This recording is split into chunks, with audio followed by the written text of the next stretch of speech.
Welcome back to the Fire Break. I'm Steve Wolf. As you know, the Fire Break is brought to you by Team Wildfire, developing some really cool new technology for blowing back wildfires using jet engines, or at the very least, applying retardant over hundreds of acres per hour, which, that could be pretty influential. But we're not the only technology addressing this problem, thank goodness, because it's a huge problem. And as I always say, there's enough fire for everybody. So I've got Brittany Black with us, and Brittany is over at BurnBot. And BurnBot is also doing some really cool stuff in the wildfire space. Brittany, welcome to the Fire Break. How are you? Hi, good, Steve. Thanks for having me on. You bet. So tell me what you're working on over there. Yeah, well, we do a lot. So if I can put it like as simple as possible, we do really this comprehensive fuels management services. And what that means is that we find the right tool for the right acre at the right time to really, remove or reduce the risk of wildfires.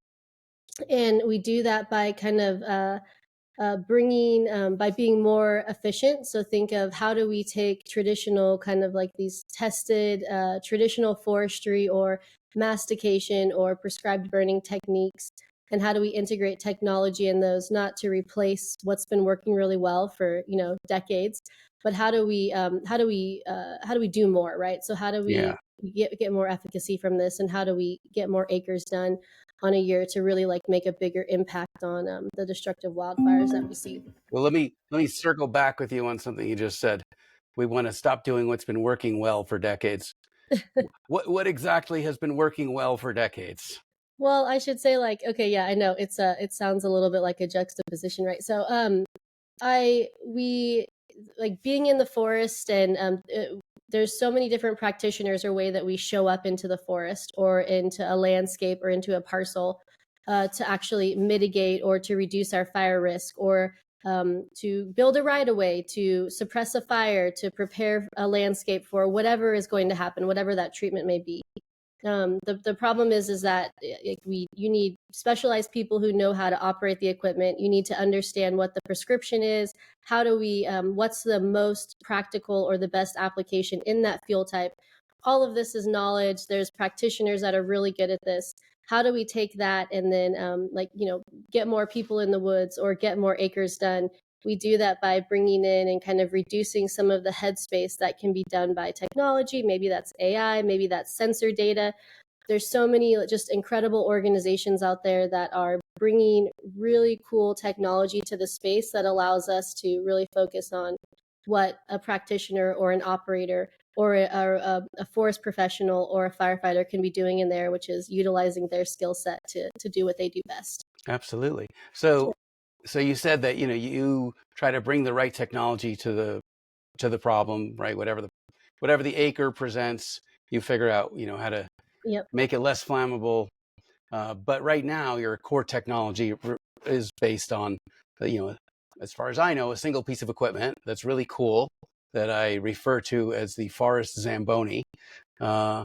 And it's a big robot that has fire jets underneath it that burns the land underneath it, right? And leaves essentially, burntness, right? Non-flammableness within the width of the machine. And that you can use that for basically painting out lines of blackness that won't burn. Is that the main tech right now? Yeah, we actually, this is the exciting part that I get to share about BurnBot, is that we have these incredible founders in the company that are just like so smart, and we're able to, like Dr. Lee he's really kind of the leader of this technology, which is the BurnBot, which is the machine that you're talking about. But in addition to that, so he's also the founder with 𝐸𝐻𝐾, and so they have created this like full, like when we say comprehensive fuel management, the BurnBot is one piece of that, which is the service piece of that, which is just like you said, we take this technology and it drives along the ground. It's remote controlled right now, but there's a lot of autonomy within the machine and sensors. And it goes along the ground, and it depending on the temperature, the fuel, there's a lot of different feedback that goes into the machine to create a black line. Maybe it's a fuel break, maybe it's a fire break. There's different terminology for whatever it is, but basically it's a line that has been treated that can create a defensible space. Maybe you have a really large property, maybe you have 100 acres, right? And you want to work with the local agency because burning 100 acres is very difficult, but subuniting or sectioning that off into a 5 or a 1 acre parcel is actually much more manageable. So if you're working with a PBA, we can support in a lot of those efforts. So that's one kind of aspect we do, but we do a couple other different pieces. So before you can go burn, you also have to prepare the land. And that is like the exciting piece that we have with BurnBot as well, is that we have an entire forestry unit that has a lot of, we're working on a 1,600 acre project right now. We're also working on a 14,000 acre project that involves like a lot of professional services. So how do we work with agencies or landowners to get the land from a permitting, or think of botany, cultural sites, whatever it may be? How do we work to make sure that we're bringing in to understand what's on the land, and then take the next step, which is to work with the landowners and like, what does the prescription need to be for the goal? Maybe the goal is to treat it at a certain level so that there's no fire gets in, or maybe they want a little bit of healthy fire. So we work with everybody individually on this. So we have a forestry unit that's really good at, with RPFs, registered professional foresters. That's their background. Logging, maybe it's biomass, depending on the unit. We come in with big pieces of equipment, traditional pieces of equipment. We come in and clear or remove the fuels or reduce the fuel load on that piece. And then we bring in different pieces of technology. So there's some pretty cool technologies out there, like Earth Force is one of them, where you can integrate that into different pieces of machinery that allow you to understand, take this tree, don't take this tree, understand exactly what you're doing, because it gets really dusty and dirty. And when you're doing thousands of acres, you want to know, how do you kind of support the operator in the unit by helping him understand what they're treating, or not her. or her. Or them. Or them, yes, like not leaking it out, right? So that's one thing. And then the other piece that we have that is also like some pretty interesting technology is we have what we call as remote mastication teams. So these are again remote. This is new kind of technology that BurnBot has been leading the way on. So this is a service that we provide that has these pretty incredible remote mastication machines that we have pretty skilled operators out there, that they go out and anything that's kind of at a diameter or a tree diameter that's about 9 and under, these things can just go clear the land, get rid of everything. So think of brush, whatever may be under there. They can go on very steep slopes. So they give us access in areas that we typically or predominantly wouldn't have. And it allows us to do, 10 acres per day, right? So we've just like kind of scaled the amount we can do just by using a different type of machinery. And so our operators go do that. That's kind of the beginning process of then bringing the BurnBot in. And what the BurnBot and kind of all of these things mixed together allows us to do is it allows us to expand when we can actually treat fuels. So typically, if we think of prescribed fire, it's a very short burn window. That is depending on there's a lot of different factors that go into that. Approvals, you have to get air quality permits on there. You have to make sure that everything on the ground is right. There's some risk involved to this. When we get to what happens when we have the BurnBot, because it is a self-contained unit, it doesn't have smoke on it, we can actually start trying to treat fuels in different environments. So maybe instead of treating them, during a typical burn window, we're treating them in the spring or in the summer. So we now, maybe in the future, it looks like we have 365 days to be defensive or to be proactive in reducing the fuels, versus now it's a shorter window. So how does the functioning of the BurnBot, I won't get technical, but yeah. But when you create a black line with that, how long does that stay a black line? And like the Fed would say, it depends on many things. Yeah. Right? I am not going to claim to be a fire expert by any means, but I do ask the same question because, as a landowner or just working with lots of agencies, this is the question we have.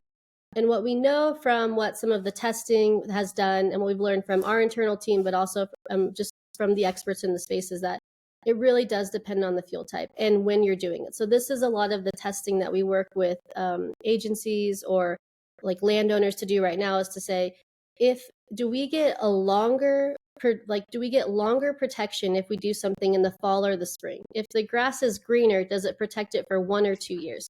And so I'm not trying to not answer the question, but there's a Yeah. couple different pieces that go into that. Is like, when did we do it? What was the fuel type we did it for? And then on the outside is like, what's the objective? So if you want no risk, you probably will go and do it more often than if you were okay with, maybe it grows back and so you can do it every 2 years, right? So those are just a lot of those are a lot of the questions, because cost comes into that. How much, like if you're doing a comparison to maybe you have a lot that you're actually just going out and mowing 4 times a year during the peak of the season, we can be much more efficient at that, because we can go and burn something and probably let it last, a year, maybe 2 years, depending on what the fuel type looks like. So you can show some economies there to savings as well, if that's your goal. Yeah. So does it sterilize the soil in the sense that it heats it enough that you're killing the roots of the grasses or other things, or is it just burning off the surface? Yeah, we've been doing a lot of testing on this, and one of the byproducts of it is that this invasive species being able to fully kind of heat is something that helps kind of rid that problem that we know of. Right. Again, not an expert on a lot of these pieces, but one of the advantages of fuel and fire is that it does go down to a level where it will eradicate that, so that you don't have it coming back. We know that types of like invasive species or those types of fuels potentially kind of burn really hot, and maybe this may not be the best term, but like more likely to ignite in any sort of situation, right? So like reducing that tends those invasive species, or like kind of like getting down to that level where you need to get, is always a pain point for anybody who's trying to do some sort of fuels management. I see. Yeah. Because when I burned off my lawn in Texas twice a year, 2 weeks later it would be a big, beautiful green lawn. It would all be back and Was it look Bermuda healthy. grass? It was whatever buffalo grass, whatever grows natively there.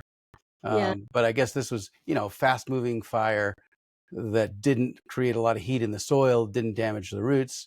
And that's probably what you want if you're trying to grow grass or crops. Yeah. But not if you're trying to maintain, a non-flammable line. Yep, exactly. I think too that there's this movement, and happy to share. I mean, there's so much information out there about good fire, right? Yeah. And so when we talk about, I mean, fire is good in so many different contexts for the for the land. And one of the our entire team, one of the reasons why I love BurnBot is because we have an entire team of people who are previous either hotshots, they're previous foresters. I mean, they love the land. This is like their heart's in it, right? So we're all here for the why on BurnBot. Yeah. And I think that brings this like really unique approach of how do we provide a service that's as light on the land as possible. So how do we do that, and how do we bring in what we know the experts and everybody who's doing decades of research tells us is right. So like good fire we know is good, light on the land is also better. So there's like this balance of having to bring in a dozer where you can't help it, right? And like you're going to bring in a dozer, you're in certain places, you're going to put a line around a fire, you're going to destroy kind of that area there. But then what's the balance of saying, like, if we know that this has to happen in a lot of certain scenarios, can we take a light on a land on approach on the scenarios that we can plan for, or is there a portion of that we can start being a little bit gentler there? So what kind of clients are coming to you, and what balance of your makeup business wise are outbound pursuits that your sales team goes after versus customers calling you? Yeah, it's a healthy, we have a healthy mix. So our customers are like pretty wide. So we can think of like national agencies. So like the Forest Service is like would be somebody that we do a lot of forestry operations for, or we do a lot of like funding is a big piece of this too. So like you're usually, just if we think of the amount of Forest Service land in the U.S. and like kind of their motto, that ends up being like an end user for a lot of our projects. What is their motto? Like like they're trying to like reduce some of the fuels on there, right? I mean, like their whole point is to like protect our natural forest. Like they're trying to bring back some of the like I don't know if it's like reforestation, but like their entire piece is like to work on the national forest. So okay, yeah, I guess I'm distrustful of their mottos based on their past, where their motto was every fire out by 10 a.m. So I'm Well, hoping that the new model is more in line with yeah, long-term they probably preservation. don't have a motto, and we know that to the Forest Service's credit is like leadership is everything, right? And so Yes. sometimes if you don't have, they have kind of this revolving door in a lot of leadership. So the people that are at the Forest Service, like everyone I think is trying to work towards the same effort. Yeah. Unfortunately, they have a little bit tighter restrictions. So even as much as it's a hard, I think working for an agency like that is very difficult. Oh, yeah. But like they're one of our, obviously, like we support a lot of national forest, and then we do a lot of, so think of like water resource districts. We have a lot of engagement from PBAs or just individual homeowners, agriculture. So if we think of like a winery or maybe it's a vineyard or it's a collection of vineyards or just some sort of agriculture where smoke, you want to have prescribed burn or you want to have some sort of fuels mitigation project, but if you have a very perishable type of product, right, as it relates to smoke or whatever the environment may be. We get a lot of info from that. Universities for research. We've done a demo at Stanford. We're doing another one, hopefully here in the near future. CAL FIRE is really supportive of this project. A lot of the local agencies. We think of homeowners associations, communities, insurance companies, utilities. So what it really is, anybody who's doing something with the land that has a risk associated with either their activity or they're protecting their asset, or even someone who wants to just create some sort of defensible space to reduce the intensity of a fire when it does happen, or to stop a fire if they can, before it hits some sort of critical or key infrastructure. Sure. So you mentioned a rate of 10 acres a day. Is that for the masticator, the BurnBot, or both?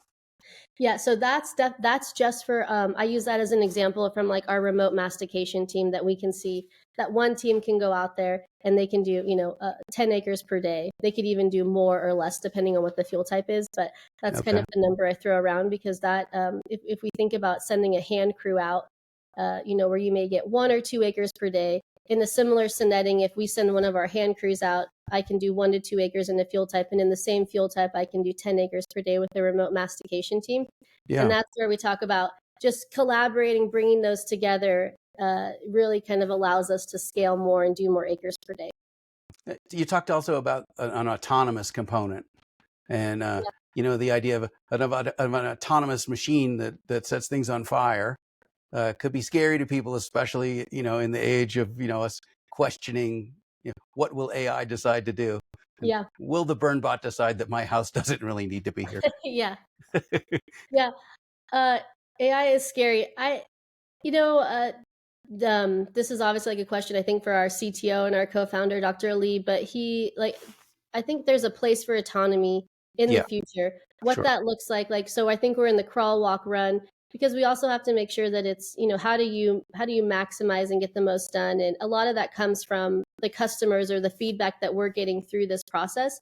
So autonomy could be a portion of that in certain scenarios. If we think of a giant wheat field, maybe, or a giant field of Bermuda grass or something that, a farmer needs to just kind of set the unit off to go take care of it. And it's done in a setting that has reduced the risk. And that is something that like works for that scenario. Or does it continue to be a tool, or maybe it's a combination of both, where it's never fully autonomous, like parts of the machine are autonomous, the sensors, the data it's giving us, but it always has some sort of professional or team or services team supporting that. I think that's really what a lot of what the demos and the proof of concepts and a lot of the stuff that we've been kind of mashing out is what that looks like in the future as well. So, and how big is your team right now? Yeah, at BurnBot, we've got around 50, probably over 50 actually. So it kind of, it depends. Actually, probably have actually quite a bit more than that. I should have a number for you, but I don't. But our forestry team, we have 2 really kind of large programs going on. And so there's quite a bit, about, I want to say like 35 or 40 people just supporting like forestry operations.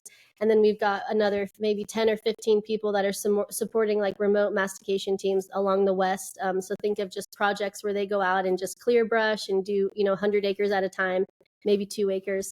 And then we have this pretty incredible R&D and engineering and team that is based out of South San Francisco that is kind of leading the efforts to bring the RX to market next year. So that's exciting. Yeah. Okay, so startups start with a vision, right? Some dream of how we imagine the world could be different, and some technology typically that's going to get us there. But for most startups, the path isn't completely smooth.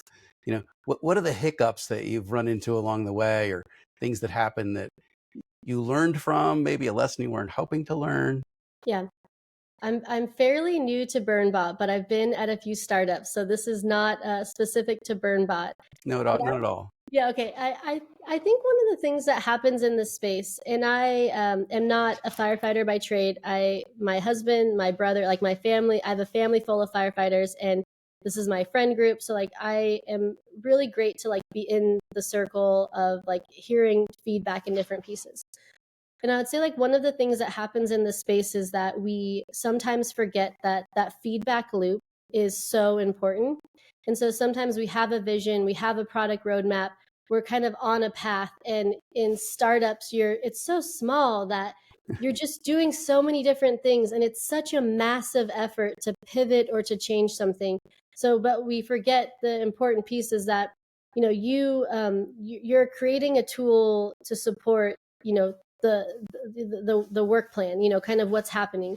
And so if we don't actually take that feedback, and as whatever product you're developing or whatever you're doing, if we're not taking the feedback to improve or to make something better or to fit into how the mission is operationalized from a wildfire, from a utility, it doesn't matter what it is.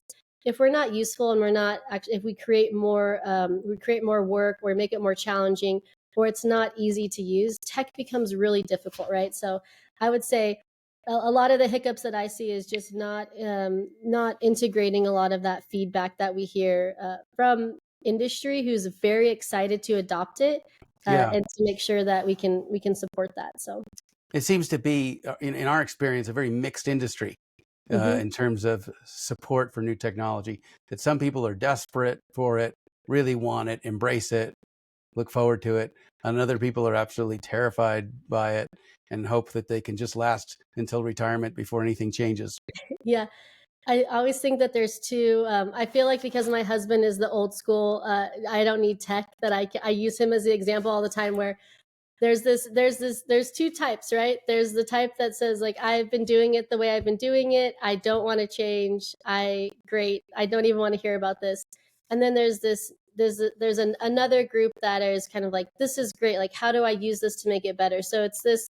And I think a lot of that is just, past decades of the types of technology, how it was introduced, maybe how it was forced in. So it was kind of, you are going to use this versus, figuring out what works best. So I feel like even in my career, in the last 5 years, I remember being at meeting talking about, at this time I was at Ericsson, and we were talking about bringing an autonomous air crane to life, right? And, that could do fire and do all these different pieces. And I remember kind of pitching this and talking about this to agencies, and everyone would say like, we don't need this. Like, what we need is more boots on the ground. I mean, give me more people. This is the solution.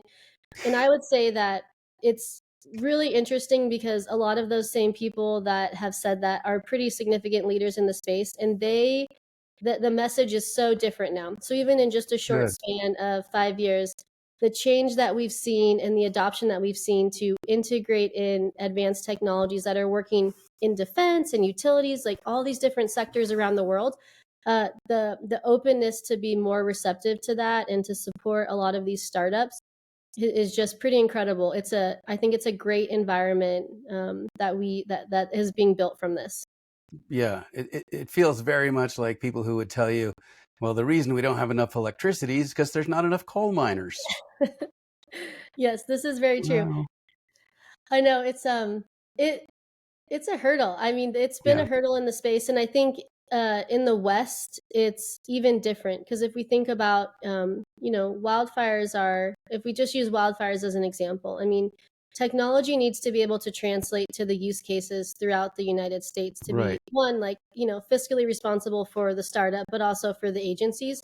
So if we just think of like state forester perspective, right?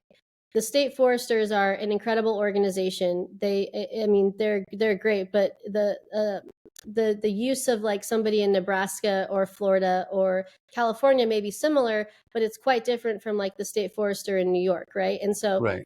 being able to have, if you're bringing in technology, whether that's software, whether that's the BurnBot, whether that's mastication, part of scaling or being able to provide that and to like do what we're all trying to do in these types of companies on a mass level is being able to support, being able to support natural disasters, wildfires being one of them, I think on a larger level, and that sometimes that gets lost in the mix as well. But I think that opportunity is out there to see what's going to come next. So. And so when you have a new technology, the first thing people try to do is shoehorn it into the way they currently do things. Well, this is how we do, fuel reduction. How can I use that tool the way I'm doing it now? When the tool itself may be appropriate to have its own methodology that has nothing to do with the way things are done now. And of course, that makes a business challenge for you because then you're not only asking people to look at a new tech, but also an entirely new process. And it's with rejection being high on that, right? Okay, yeah. First you can use it the way you want to use it, then we'll show you what's actually a better way to use it. Exactly. And I think one of the things that hasn't quite caught up to the space is the contracting piece of it, right? So that is also a piece that forces contracting it seems like such a simple thing that we all kind of don't forget, but most of the agencies or municipalities, like there's very strict regulations on competitive bid process, what this looks like. And that is really built around the traditional model. So there's really this, which is like, I think it's having bigger organizations that are supporting this and kind of working from a lobbying level and helping, for example, lawmakers or regulators or, contracting officers understand like the technology is coming in, but there's no way to actually put that to market or for an end user to hire that because of the process or the system of processes that are in place. So it's definitely like this multifaceted approach to make sure that, to your point, you have this technology out there, it's traditional, so that you already have this you have to change the hearts and minds of everybody to get them to understand it. But then when they do understand it, there needs to be some support from agencies, whether that's state, whether that's federal, to be able to actually, if people do want to order that, they want to use that for the adoption piece, for them to actually be able to access it as well. I see. It would be like when warfare was done with clubs, and then you hand someone a rifle and they use it as a club. Exactly. Yeah, exactly. Got it. Yeah. Interesting. Yeah. So tell me about the contracting challenges that you faced, and how is BurnBot in particular addressing that? Because contracting is one of the reasons that some of the new technologies have not made it to market. Yeah. It really does take a lot of work and communication. So this is, I'm going to give a previous example and then a new example. Is one of the battles, especially from like this is from like a helicopter perspective. So we think of helicopters coming in. When you think about the value that they bring, like there's a couple different evaluation methods, like lowest price, technically acceptable, or best value. Understanding that to incentivize innovation costs money, right? So if you always have the pros, like if you're always choosing the cheapest option, then that is traditional, because innovation, you like that's how you fund it, or that's how you have to. So you're a startup, you're a founder, you're putting your money into doing this. Somehow you have to like capture that. So if that process, even as simple as like that sort of evaluation process, is going from lowest price, technically acceptable, to a best value, meaning that you don't have to be the cheapest option, you have to be the best option. Yeah. Something as simple as that could really change, could change a lot of innovation. So for us, that really just comes from education. I mean, and really, you have to educate enough, you have to understand the business case to show like, great, on paper, these are the costs, but like, you can show the business case of how it actually provides more value, or maybe as a cheaper option over a period of time. So a lot of it is just continuing to talk about the message I think you and other people in this space that we talk about, which is that this isn't a short-term solution. We need to be thinking of bigger ways to solve this problem. Contracting or being able to incentivize innovation and accept innovation in the space that it is and pay for it the way that it needs to be paid for is a key challenge. And the more that we talk about it, the more we can educate on it, the more we can get support and talk to our, like our state legislators about this, our local legislators, to understand that this is why it is. I think that that's how change happens. So we've seen this happen before. It's going to continue to happen, but that's something that the individual homeowner can do to support a lot of these startups that are bringing pretty incredible tech, like we are at BurnBot, to the space. So very, very interesting. So tell me about your customers and their preferred contracting. Obviously, using the BurnBot requires some expertise, both knowing what to do with it, how to use it, how to maintain it, etc. Have you ever had a customer say, "I want to buy one of those"? Not yet, but I think it's just because we probably just avoid the conversation, right? One of the things that when we talked about this crawl, walk, run, but one of the great things that BurnBot offers is, BurnBot is a service. And Right. It is a service because we have these incredibly gifted fire professionals, forestry professionals who have spent their entire career dedicated to either like doing prescribed burn for an agency or for a local municipality. They are, they're registered professional foresters. So like when we go out with a BurnBot or a mastication team, it's not just the equipment, it's Right. actually bringing in the team that that can prepare it, that knows exactly what to look for, just like you said, on the ground with the roots, that understands the precise temperature for the vegetation and the fuel type. So there's all these other different pieces that kind of get brought into it, where that's really what makes BurnBot special, is that you don't have to become an expert on natural resources. You don't need to know every fuel type, because when we send our teams out, they know all of that. They know how to make sure that there's, that if there was they can take care of all of that for you, right? And so I think that that's one of the things that BurnBot has done really well, is that they have brought practitioners, like very experienced practitioners from the entire forestry, logging, wildfire, prescribed burn type of space. And they have brought all of that together, and that's what makes up the BurnBot team. So we have this like incredible knowledge base that helps build and operationalize the mission that's out there. So that's what it's built around. Okay. And where do you feel like you are right now as a percentage of where you and Lee would like to be? Revenue size wise, acres treated wise, whatever metric you think I about. think we are on track. I mean, so we're supporting the 1,000,000 acres a year. I mean, that is what we want to do. And so I think one of the great things. Yeah. I'm sorry. Does supporting 1,000,000 acres mean treating 1,000,000 acres or protecting 1,000,000 acres with a 10,000 acre perimeter around it? Obviously, we would like to treat 1,000,000 acres. So that is our goal. I mean, that's kind of the place we need to be. That 1,000,000 acres is a lot of acres. And so that if you just think of the scale of that, like that's what we're going to do. I mean, we know that we're going to be successful in treating more acres and being part of that solution. So I think that we are really good in where we are right now. The testing that we're doing, the fuels that we're doing, like I said, like our leadership, our founders, like Dr. Lee, and being able to take the feedback, and he can just instantly update or kind of like change exactly what happens in the system so that we are fixing it. So the iterative process is on a daily or weekly basis that we're doing the testing. So we get the feedback, we bring it in.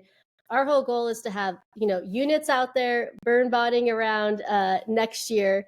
So we already have RMTs. So obviously, like when we think of traditional, like forestry is scaling, it's big. We are growing in that space. The RMT space, it's the exact same thing. We get more people that are calling us for really kind of like difficult terrain in difficult environments that they just can't send hand crews to, or they just needed to get done. They have a short period of time they need to get it done. Our teams go in and kind of clear that and do that well. And same thing with the BurnBot. That is, we're like right on track. And I expect to see a whole bunch of all of our RMTs and our RX2 machines out next year, just, servicing everything. How many machines would you like to see at scale? Well, I mean, obviously like hundreds, right? Hundreds, thousands, half a It would be million? nice. Like ideal for me is like if we could have 10, maybe 13 next year, and supporting like from that perspective. I think that that is a realistic goal. I think that what we found is that when people start finding out that there's this solution out there, like they want it, right? Right. So, and because they can operate on, a daily basis, and we're on the Western US, there's so many states that are open to this that we can just we can service a lot of acres that way. So that's my goal. I want to see 10 out there next year, and we'll see. But and I'll 10 years from now, how many? Oh, thousands, right? I mean, that's the plan, is that, hopefully at that point you still have thousands, but you're not having to use them, because you've the initial treatment of whatever it is always the hardest, right? So because you have parcels, you have things that haven't, you have pieces of land, landscapes, whatever it is that haven't been treated for decades, right? Maybe one, maybe two, maybe many decades. So part of the problem is also understanding that, like, if you do the initial treatment, so let's say we spend however many years, like, where we just everybody's doing initial treatments, the retreatments of that become like less challenging, they're less expensive. And that's one of the things that BurnBot does, is we stick with you, right? It's like we do your initial treatment, maybe it's for your property, but then we also have this assurance piece that comes with it to say, hey, like, we're going to just stop by your property and we'll let you know if you need to get it retreated again or not. And so we can do that to you, right? So, like, there is this piece that comes with it to say, you did the initial treatment, that's going to be the most expensive treatment probably, and the longest, the most intense that you're going to do. But if we keep up with it, which is something that is kind of a little bit of a shift, right? If we can keep the maintenance up with that, then, that changes the forecast of like how many BurnBots, how many RNTs, of what that looks like around there, because it's not as hard to do that individual project as it maybe was for the first time. And unlike dentistry, this is something where people want you to come in and do the massive treatment, right? Exactly. Right. But they're not accustomed probably to ordering something on a recurring service basis, unless you're looking at a model like a lawn care company. Yeah. Right. We'll come in, we'll take all the weeds out, and then we'll come back once a month and we'll spray and we'll treat and we'll whatever. Right. Exactly. Yeah, and I mean, just if you think of like vacant lots, I mean, we see insurance or risk is becoming, there's this, it's this interesting element we live in, where it's fire suppression, right? So focus on fire suppression, but also, like, how do we, as an individual homeowner, or maybe you're a local fire chief, the conversation has changed to also be like, okay, my constituents want to know, what can I do? Like, how do I proactively mitigate? What can I do? Because I can't not do anything. The risk is too high. But also from an insurance standpoint, I mean, there's this discussion that has to happen between insurance providers and landowners. Like, at some point there has to be some sort of mitigation for the increase in insurance costs as well.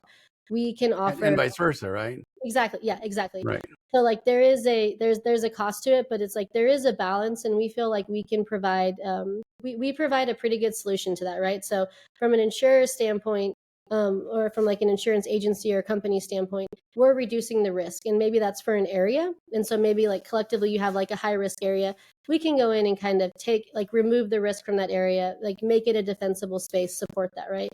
So that, like, from a homeowner standpoint or an HOA standpoint, you can do that proactively, or you can work with the insurance companies. And we do a lot of that, where we kind of bridge, where we're the facilitator between two different groups to support that as well too. So if you talked about homeowners a few times, so is B2C part of the market there? Yeah.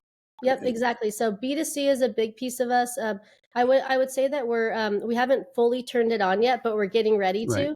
But yeah, so this is, you'll start seeing a lot more for BurnBot, where if you just wanted, let's say you had a couple acres and you were surrounded by some sort of, you wanted to protect or make your space defensible, so that if something were to happen, you were protected.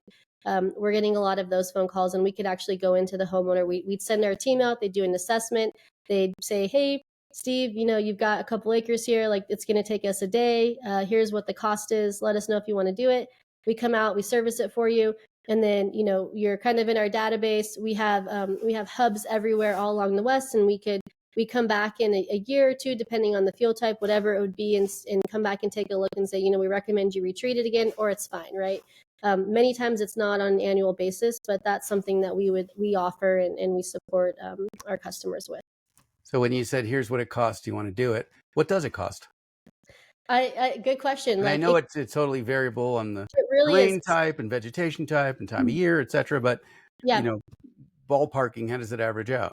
Yeah, I mean, so if we think of just like mastication, or we think of anything, you could go anywhere from $5,000 or $500, potentially an acre. We could go up to $5,000 an acre, depending on like if it needs to be prepped work, if it needs to be.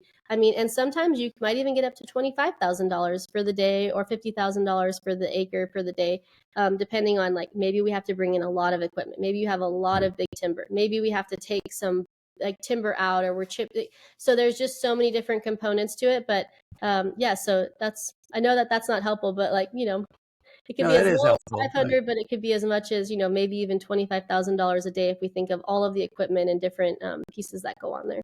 And how is the reception in terms of the permitting process? I know that if I live in Boulder, it's very litigious and very permit oriented, and I have 10 acres on the side of a mountain. If I wanted to treat it, I'm sure that there would be tremendous resistance. Wait, you're going to light a fire in an area that's fire prone because you want to reduce fire? Yes, to you and I, that makes perfect sense because we understand the tech.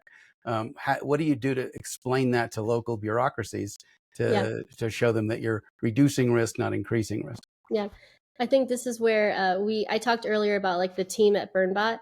So we went and got the best. I mean, so we have people that write burn plans. They have the right qualifications, and it's a different conversation if we're coming in to say, our burn boss or the people on our team have done burns for the last 30 years, and this is a small burn. So they come in, and it's an easier discussion because they're from that space, right? So they understand, they've already put the mitigations in place. We also have kind of we have the wildland fire support. So in that specific example, like we would say, okay, like, we'd either work with the local agency to understand all the mitigation efforts, but like when we put those types of plans together, because we have the team that actually has been doing that, and that's kind of that they've been practitioners, they've been submitting them, they maybe have been approving them in their careers. That makes that process a little bit easier for us. I see. It's a peer-to-peer sale, essentially. Exactly. Yeah. And I think it's just understanding this. It is risky, right? So like you have to understand, you need to make sure that everything is in place so that if something does happen, that it's protected, right? And so that's part of the sell, and like the advantage of doing the RX2 versus like going out and doing a broadcast burn, or just going out and burning the side of the hill, right? So we do a lot of different types of prescribed burns. The RX2 is really excuse me, to mitigate a lot of those other issues. I see. Right. Excuse me. It's risky the way getting a measles vaccine is risky. Sure, you could have an adverse reaction, or you could get the measles and die. So exactly, right. There's always risk, but it's about risk reduction in the end. Is there anything that I didn't ask you that you feel is going on at BurnBot and our listeners should know? Yeah. Sorry, I'm like, my cough is obviously, I'm not crying. I'm not emotional about BurnBot yet. So it's the smoke in the air coming up from Oregon, right? Yeah.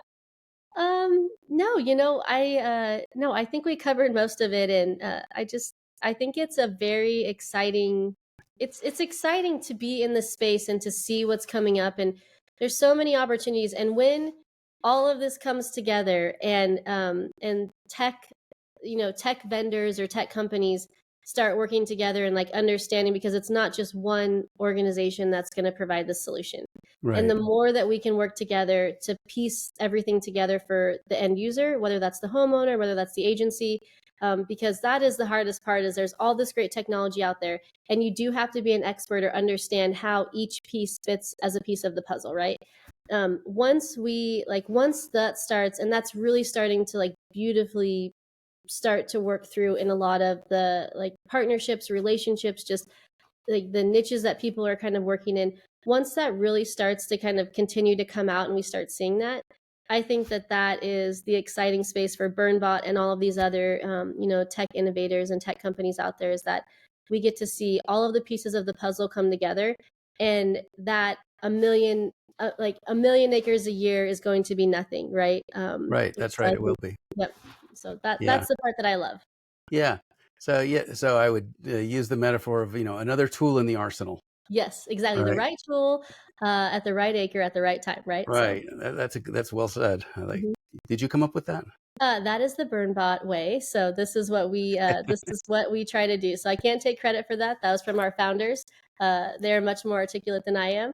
But this is what we do, is like we want to make sure it's the right tool. That could be a drone, that could be the RX2, whatever it is. Like you know, everything is different. So Very, very interesting. yeah. And I'm going to retract part of the arsenal comment, because yes, it's another tool in the arsenal, but we're changing the relationship to fire, where we're not looking for an arsenal because we're not going to war. We're not fighting fire. We're learning to live with fire. Exactly. And that's a much more realistic approach, because we have no choice. You can't fight fire. Yep. Like the planet is largely flammable, and lightning is starting fires every day. So the question is like, how do we live with it? Exactly. The good fire discussion, right? So right. All yep. fire is good unless it burns something you love or ensure. Exactly. Yep. Right. Brittany, thank you so much for Yes. joining me on the fire break today.